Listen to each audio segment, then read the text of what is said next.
I've always worked in photography wholly to finance my own preoccupations, which are really a sort of childhood state of being confused about the world and realizing that although photography, as Ralph Gibson said very beautifully, although photography depicts things very beautifully and exactly, nothing is what it seems to be. So there was always a sense of the oblique, the mysterious, the symbolic, the allegorical, the metaphorical, that I just found all around me in my environment and found myself wanting to record. The earliest memory that I can recover is lying there as a very, very young child watching dust in sunlight. I think, like a lot of people, the way that I felt about my experience differed from the world I was being taught about. And therefore I lived in a world of sensation and emotion that was not really explained by my parents, by going to school, by the sort of behaviours that you find yourself with your little friends and so on. So there was always something inside that was apart. It wasn't so much that it appeared to be something it wasn't, it was that it could be something else than it was commonly thought to be, and I thought that was incredibly exciting. So in that sense, it's almost like laying out a tarot as a sort of psychological diagnosis. I've called it psychological reportage, and it is what I've always done throughout my career. I remember as a child there was a magazine which had a photograph of a cat's eye in the middle of the road, taken with a very long lens from very low down, so it looked like a sort of sea monster coming out of bubbling water, which of course was the out of focus tarmac. And I just remember being amazed by that picture. I think around the time of my 21st birthday, I made what I consider my first photograph. And it's of two kittens in Herefordshire in dappled sunlight. So it's just a picture of kittens. Of course, I would have made much more money if I'd specialised in kittens. But it's not really about the kittens. It's about it's about the moment. It's about the atmosphere. And when I printed it, I just realised that it was beyond its subject matter, and it helped me realise what a photograph is rather than simply a picture. The function of photography is, of course, as diverse as photography itself, but it has very basic, clear functions which go from its origin, which is simply to show what things look like, to interpret the world. But of course, as photographers have noted, especially someone like Gary Winogrand, the photographed world is a mysterious place. It's sort of like a parallel universe. So photography travels through time in very strange ways. I particularly, now that I've got some decades under my belt, I'm particularly enjoying the way that some of my older pictures have changed through time. And yet other pictures are timeless. The way, from its sort of unconscious aspect, it's very interesting how motifs and tropes find their way into your pictures. So, for example, portals, spirits, there are often doorways and places leading to unknown places in my pictures. Very often they weren't engineered to be in there. They are found in the pictures later. An example of a picture that reveals meanings that I could not have predicted would be a picture I took in Essaouira in Morocco on the 11th of September 2001, where I saw a couple of twins running along the ramparts, and they jumped between crenellations. And I took a picture really on instinct, and I didn't print it at first because it was a bit too picturesque and symmetrical for my tastes. But when I finally put it in the enlarger, I realised that they were identical twins, identically dressed, moving from one state to another at almost exactly the moment that the Twin Towers came down in New York City. To me, symbolised the beginning of the 21st century. But I'm more interested in process than point event, I think. So for me, the decisive moment is one that delineates an underlying process rather than is, as Cartier-Bresson might have said, the meeting in a split instant of various features. I often find myself photographing skies, and this is something that many people have done, notably Stieglitz in the 20s with his equivalence series. So the sky changes all the time, and a particular cloud that you feel the urge to photograph, it's not that moment that is relevant, it's the process of looking and the process of realization that is encapsulated in that moment. And yet 5 minutes before or 5 minutes after would not have yielded the urge to photograph, just as I might be walking down the street and see a pile of rubbish in a certain light, and to me it's very poetic and I feel the urge to take my camera out of my bag. But then the next day I'll be walking down the same street and I'll see the same bag of rubbish and it's just a bag of rubbish. How does that happen? I don't know. The charisma of a photograph is a mysterious thing. And there are too many variables. As the Sufis say, freedom is absence of choice. And when I stand at the enlarger, there is just the same shape of the enlarging easel with nothing in it until I put something in it. And it remains the most absorbing arena for visual thinking that I've yet found. In photography, we concentrate on what is lit, but as I gained experience, I found myself increasingly building pictures not out of highlight, but out of shadow. And increasingly, I'm interested in the nature of shadow.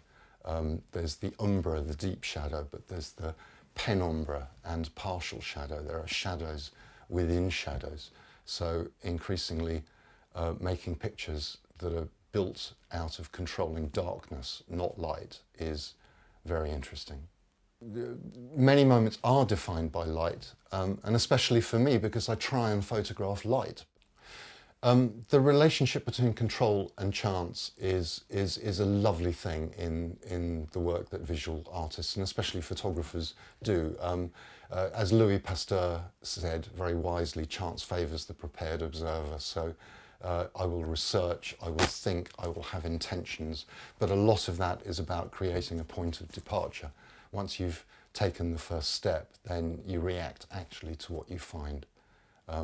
So there's an attitude where you think you know what you're going to do, but actually very often you throw it all away and just deal with what is in front of you in an instinctive and spontaneous way. There is no such thing as a simple photograph. The fascination of this and the great good fortune of it is that it is limitless. The more that you understand about reading images, the more you realize that you will never get to the bottom of them. And simplicity in photography is extremely difficult, as in all other mediums. So as you progress, you just see further and further down the road. We'll never get to the bottom of it. The meaning of a photograph generally reveals itself on the contact sheet. If I'm not working to commission, to lay out, to brief, I go out empty and I react to instinct. It's a very physical instinct. It is the turn of the shoulder to draw the camera out of the bag. That is the impulse. Whether that translates into a photograph or not depends on the contact sheet, and also to a large degree on what the poet Peter Redgrove termed digestive memory. So sometimes I work with quite old contact sheets because then I start to be separated from the sensation of being there, because the trouble with photography is that the excitement is in the seeing and having the idea. Afterwards, the picture is not so interesting at first because you've already seen it, you were there. And then when you're selecting a picture or making a print, all you're alert to are its faults because you want it to be as good as possible. So its essential qualities kind of leak through. It's not my job to like what I do. When I make a print, I'm bored with the image and all I can see is the faults in the print. It's my job to make the print. Sometime later it might be in a frame. If I'm lucky, someone is living with it. It might be published or in an exhibition, and then I can look at it and go, actually, that's a really interesting picture. And the pleasure is very, very delayed. I'm very conflicted about the idea of the auteur. I really see myself as a catalyst of pictures rather than a creator of pictures. pictures will take their own course. Some date very firmly, others don't seem to date at all. Others record certain times, others even can record times other than the ones they were made in. They actually are more resonant with times that come later. I have quite a severe personal dogma of never cropping my pictures. It's not something I apply to commissioned work, and I would never enforce it upon someone else. But for me, the pictures that interest me arrive whole, so I always print the whole negative with a black key line. Part of that is because I don't want people to look at my pictures, I want people to look into my pictures. So as far as process goes, I'm very, very conservative. I use a clockwork camera, I print on high quality, proven materials. I'm very partial to developing my films in Brattell, which first appeared on the market in 1891. It's undergone this mysterious abstraction and conversion from 3 dimensions to 2 dimensions, from a world of colour to a world of tones. So it's not really to do with truth. It's much more to do with a sense in pictures and culture generally that you can sense more easily than describe, and that is authority.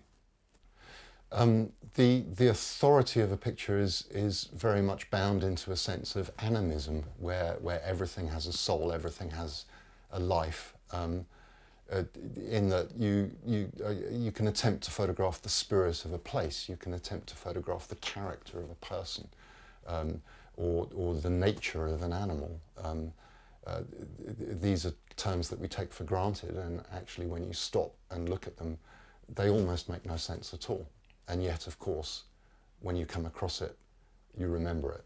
It's strange that things can have an authority when their nature is unlocked, and an example might be photographing Neolithic sites and standing stones. For example, with Stonehenge, it only actually looks like Stonehenge from a very small range of angles. And I photographed a menhir at Stonehenge, which does not look like Stonehenge, it just looks like a piece of rock, and yet it doesn't look like a piece of rock from nature.